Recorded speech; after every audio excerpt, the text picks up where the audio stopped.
Okay, this is another popular question. So what does it even mean to play through the changes? Well, it's important to understand that this isn't a technical term. It's just an expression that people use to describe the idea that the harmony shouldn't dictate phrase length. That is, the fact that the chord has changed shouldn't cause us to start or stop a phrase if we don't want to.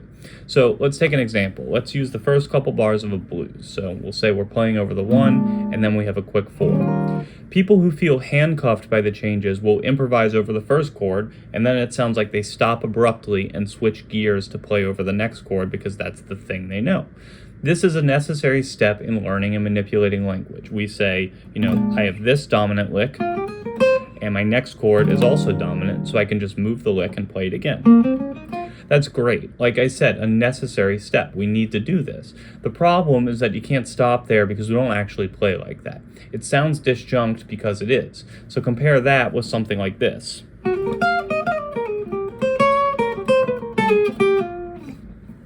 So you can hear how the first example is very like chord,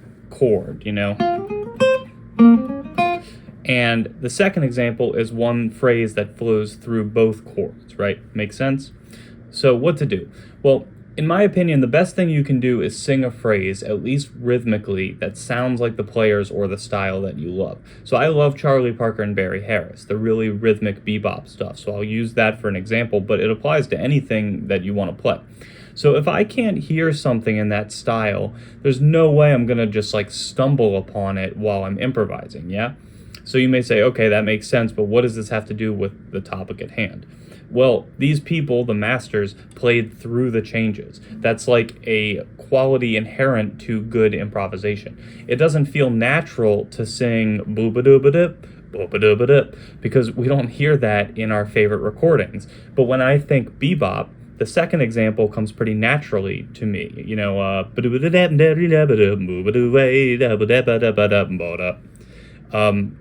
And, if you can't do this, you're probably going to sound like you're doing a caricature of a style.